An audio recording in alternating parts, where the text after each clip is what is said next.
En la segunda parte de este foro se iniciará con el tema de financiación. Teniendo en cuenta que los recursos son necesarios para garantizar la efectividad del derecho, damos paso al tema de financiación y posible impacto de la ley estatutaria. Para ello, hemos invitado al doctor Francisco Azuero. Él es economista, profesor asociado y director del área de finanzas de la Facultad de Administración de la Universidad de los Andes. Doctor Azuero. Bueno, vamos a empezar de todas maneras la charla sin la presentación. Esperemos que en el transcurso de ella aparezca. Muy grato para mí estar aquí. Agradezco a las directivas de la Universidad Central y de ASEMI por esta invitación a participar en esta interesantísima discusión. Muy sorprendido positivamente en este auditorio. Me acuerdo que en el Teatro México, cuando yo era pequeño, veníamos aquí a ver las películas de Cantinflas y de Viruta y Capulina y eran bastante divertidas. Entonces, el recuerdo que yo tengo del Teatro México es bastante divertido. Esperemos que siga haciéndolo después de esta intervención. Dudo mucho de pronto por algunas cosas que voy a decir, pero bueno. El tema... sí, esa es. Yo manejo este. A ver, voy a referirme a estos tres temas básicamente. Unos supuestos básicos sobre el funcionamiento y la sostenibilidad del sistema de seguridad social en salud. Voy a pasar a hacer algunos comentarios sobre algunos artículos y sobre los pronunciamientos iniciales de la Corte que están en el comunicado de prensa. Lo único que tenemos, entonces, tenemos que reflejar en esta intervención lo que aparece allí. De pronto, ojalá algunas afirmaciones o reacciones iniciales que voy a plantear no correspondan, es mi deseo profundo, no correspondan a lo que aparezca en el pronunciamiento final, en el fallo final de la Corte, pero mientras tanto tenemos que limitarnos a pronunciarnos sobre lo que hay. Y unas reflexiones, en fin, sobre la capacidad de pago, que es un elemento absolutamente importante dentro del esquema de financiación de los recursos de la seguridad social en salud. Entonces, el punto de partida de la Ley 100, remontémonos a los principios básicos de la Ley 100 en 1993, en donde el régimen más amplio de beneficios y de cubrimiento era el del régimen contributivo y tenía una financiación definida. El régimen contributivo, por definición, no podía ser subsidiado. Tenía que vivir a partir de las contribuciones de empleados y empleadores. Nosotros los economistas siempre insistimos en que toda contribución, independientemente de que la pague el empleador o el empleado, la termina pagando el empleado por simples efectos de incidencia microeconómica. Esto servía para financiar entonces la unidad de pago por capitación. ¿Y qué se pretendía pagar con la unidad de pago por capitación? ¿Qué se pretendía pagar con la unidad de pago por capitación? Los gastos y servicios médicos, los gastos administrativos, incluida allí la remuneración adecuada a todos los participantes del sistema, aseguradores, prestadores, laboratorios y todos los actores necesarios. Cuando hablamos de remuneración adecuada, los economistas hablamos de remuneración especial a los insumos productivos y remuneración a los factores productivos, al trabajo y al capital.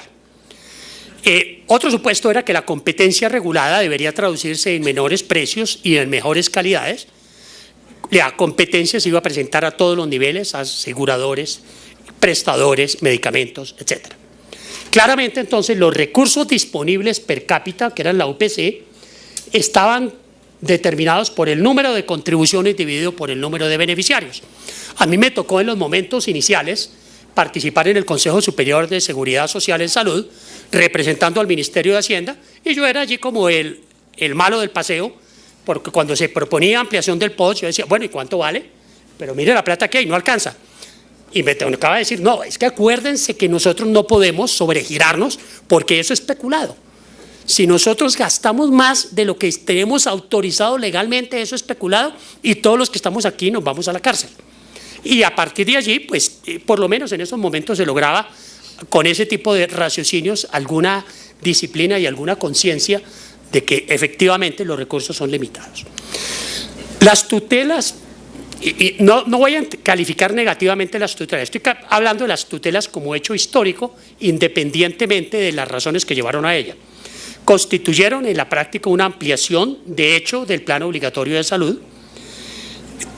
Esta idea de que el régimen contributivo no podía ser subsidiado, se alteró, el régimen contributivo pasó a ser el más subsidiado, precisamente porque la gran mayoría de tutelas o de tratamientos no POS era para beneficiarios del régimen contributivo.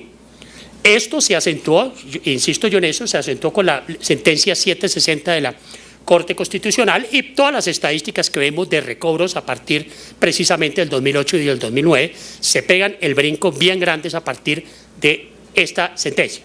Estoy simplemente constatando como hecho histórico, no estoy hablando o condenando o hablando negativamente de la sentencia, estoy simplemente frente a un hecho histórico. Siempre se argumentó cuando nosotros, los que nos preocupaban las finanzas públicas, nos preocupan las finanzas públicas o desde el punto de vista de la economía, de que eso era inmanejable, siempre se nos argumentó, pero lo que tiene que hacer el gobierno es proponer una ley estatutaria para que que es la única que puede reglamentar verdaderamente el derecho a la salud. Preséntenla, ayúdenla a presentar y sobre esa base entonces ese problema se va a solucionar. Ok, la gran pregunta es, bueno, ¿se solucionó o no? La consideración básica, y aquí el doctor Guerrero mencionó algunas ideas que yo creo que voy a pasar rápidamente por ellas. Los recursos son limitados por definición y cuando hay recursos limitados desde un punto de vista social es conveniente maximizar la posible utilización de esos recursos. Es lograr el máximo beneficio posible con esos recursos limitados.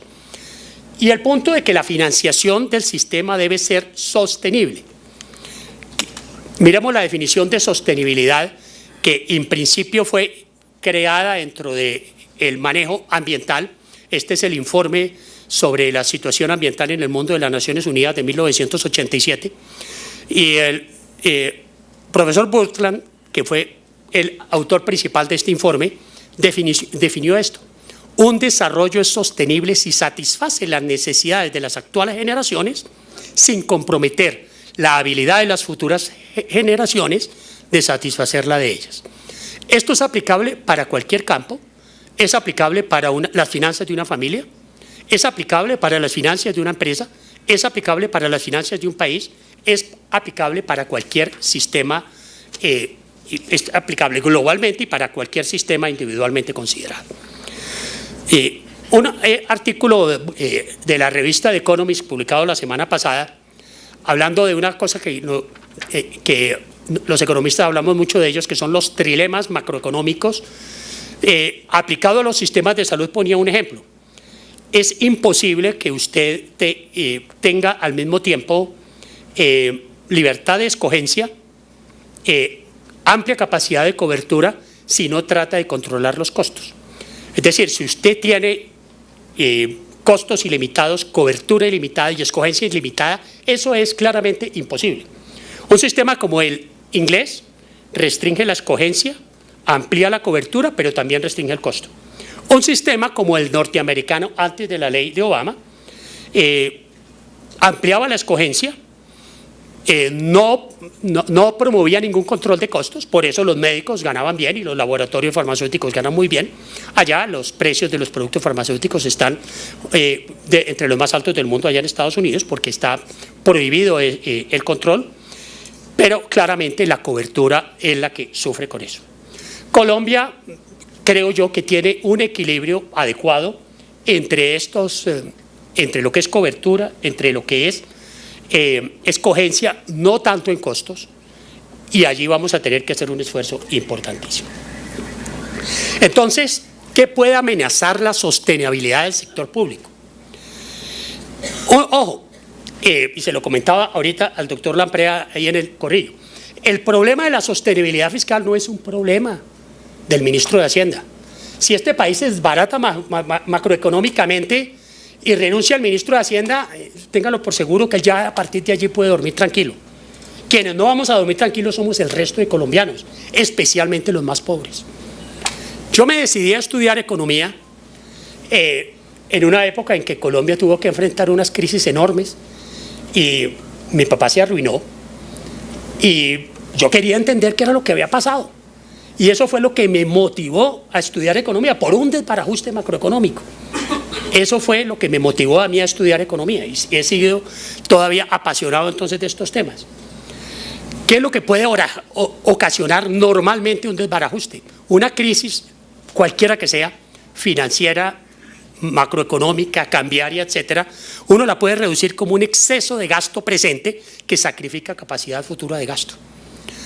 Unas expresiones de eso, un exceso de tributación que mata las actividades productivas, un exceso de endeudamiento que restringe el campo para el gasto diferente a la deuda. Las soluciones no es como Argentina, no pagamos la deuda y punto, miren los problemas que está ahorita. Todavía los fondos buitres lo están persiguiendo y no sabemos todavía en qué va a pagar esa historia derivada de la crisis del 2002 producida por un endeudamiento exagerado. Financiamiento inflacionario es lo peor que podemos tener para los sectores más pobres de la población.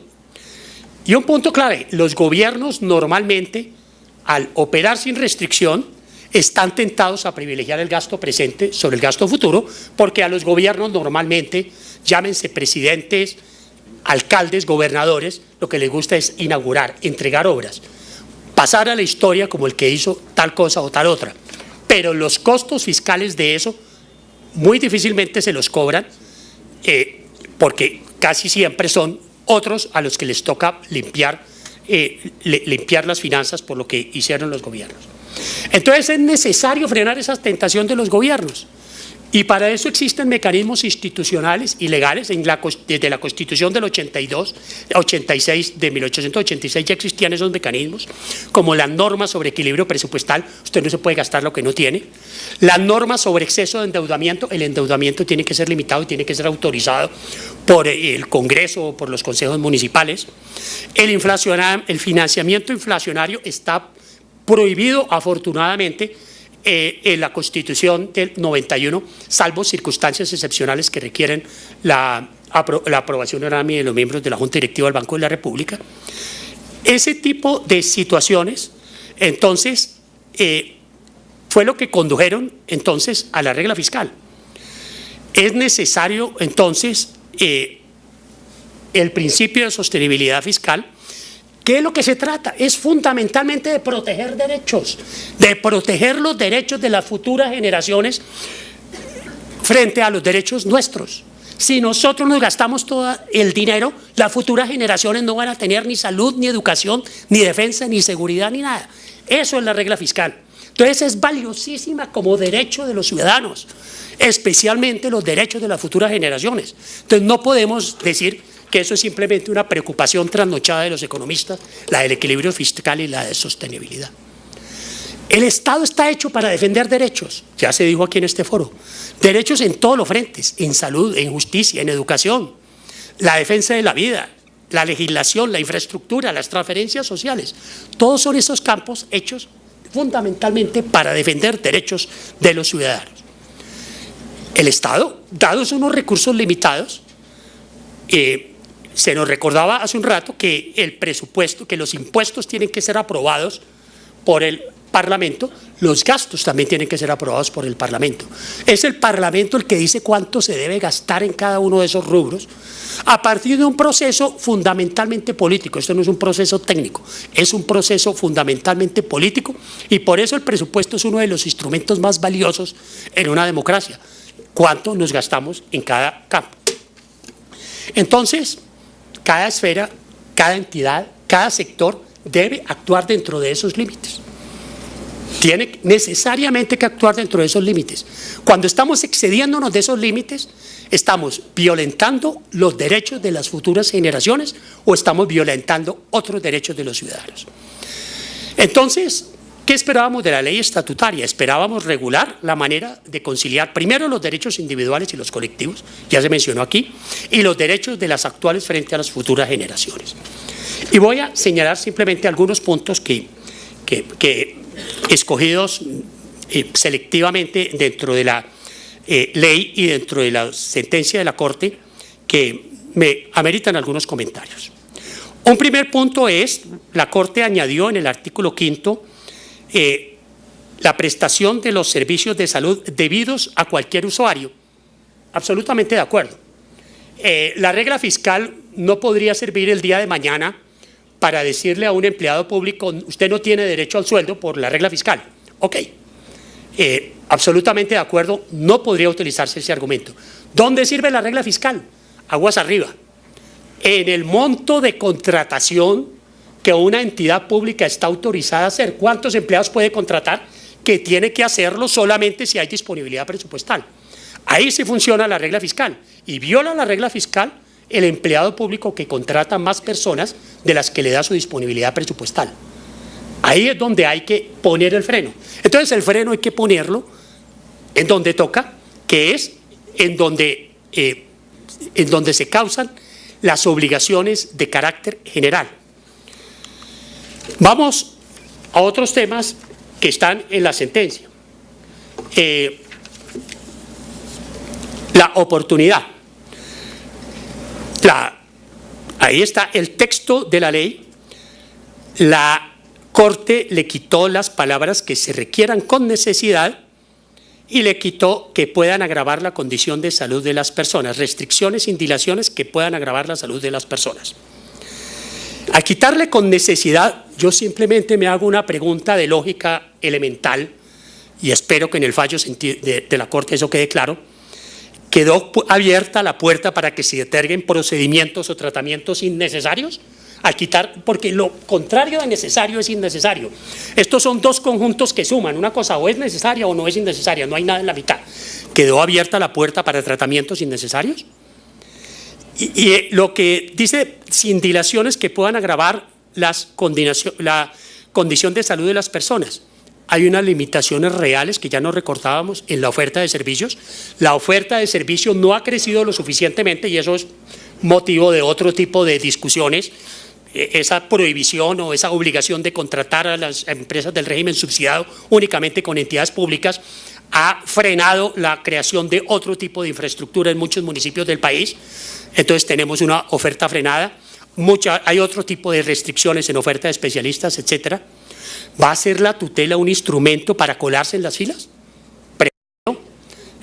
El caso de los trasplantes, ya sabemos historias bastante negras que se han presentado sobre este tema de los trasplantes, donde extranjeros que venían a Colombia simplemente alegaban mediante tutela su derecho y se brincaban la cola de los trasplantes.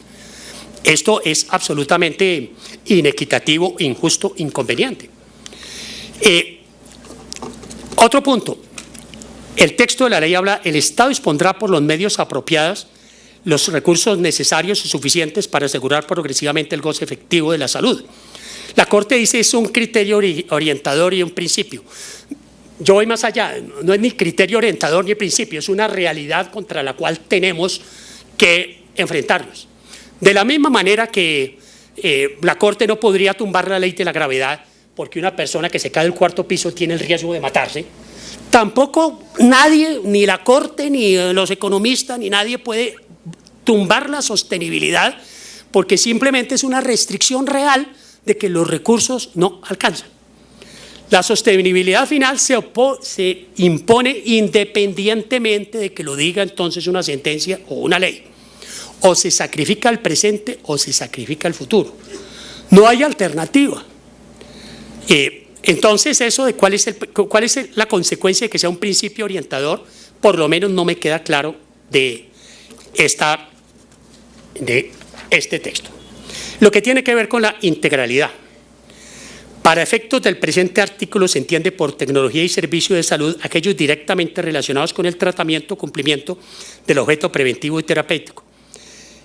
Y eso la Corte dijo que es inconstitucional porque entendió que eso de la directamente, que hablar de directa o indirectamente era una restricción inconstitucional al derecho a la salud. Entonces, yo parto de un principio, los gastos no relacionados con un tratamiento no se deben pagar y punto. Ha habido tutelas en el pasado para pagos de arriendo en una ciudad donde está hospitalizado el paciente, pagos de alimentación, pago de transporte de los familiares de un afiliado, más otro tipo, y ustedes conocen muchas otras sentencias que han hablado de ese tipo de cosas. Es necesario ponerle un límite. Ese límite, a mí me parece racional que se utilice la palabra directamente relacionados con el tratamiento. Pero la Corte dice, no, pero es que las exclusiones deben ser explícitas. Ok, entonces pensemos en eso de las restricciones son explícitas. Y me puse a pensar cómo sería una ley con restricciones explícitas. Me puse en el mejor, supongamos que queremos limitar cuáles son los gastos, entonces comencé a redactar. A ver, exclúyanse del sistema de seguridad social y por lo tanto la posibilidad de financiarlos con cargo a sus recursos los siguientes gastos. Esto es una lista explícita. Los relacionados con el transporte del paciente urbano, salvo en los casos en los cuales han sido necesarios los servicios de ambulancia. Los gastos de transporte a otra ciudad de un número superior de 2 familiares. Me faltó decir en cuánto grado de consanguinidad o afinidad. Los gastos de transporte de cualquier persona que no tenga... bueno, aquí está. Los gastos de alimentación de los familiares del paciente, tanto dentro como fuera de las instalaciones de la institución prestadora de salud. Los gastos de vestuario, los gastos de esparcimiento, los juguetes de los niños. Bueno, pongan la lista que ustedes quieran y solamente así, espero equivocarme, solamente así aparentemente le daríamos gusto a la Corte de tener una lista explícita, pero es una lista infinita.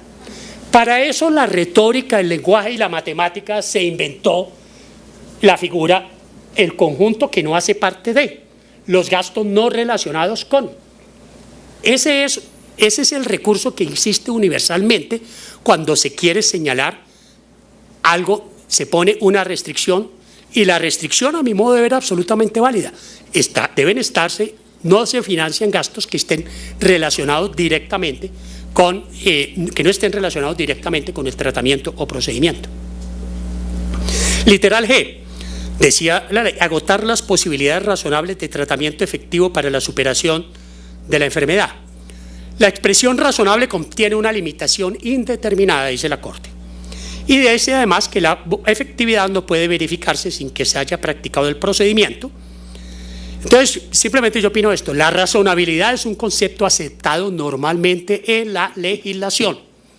Razonable, según la definición de la Academia de la Lengua, es que está de acuerdo con la razón, con la lógica del discernimiento humano. Entendemos que su utilidad ha sido aceptada científicamente. Inclusive la misma Corte, en esta misma sentencia, más adelante, cuando se hablaba de una restricción, cuando se hablaba de los derechos de los deberes de los usuarios, aceptó la utilización de la palabra racional, pero advirtió que el legislador debería definir qué era racional. En este caso sí lo admitió, pero en el caso anterior no lo admitió. Entonces, lo contrario de racional es irracional. Entonces van a estar permitidos los tratamientos irracionales, las decisiones irracionales. No hay, como en el tema de la necesidad, no hay punto intermedio, o es racional o no es racional. Y eso de que la efectividad no pueda verificarse sin que se haya practicado el procedimiento, a mí me parece difícil de asimilar esta idea. Un procedimiento, la inefectividad de un procedimiento no necesita que se haya hecho el tratamiento. La evidencia científica puede demostrar de antemano que un tratamiento no es inefectivo. La quimioterapia o la delfinoterapia, cualquier cosa de esas, no se puede decir entonces que hasta que el paciente no lo haya experimentado no se puede decir que si es efectivo o no. Entonces a mí me parece que esta restricción, por lo menos tal como la leo del comunicado de prensa, porque no tenemos más elementos de juicio, me parece que no es para nada conveniente.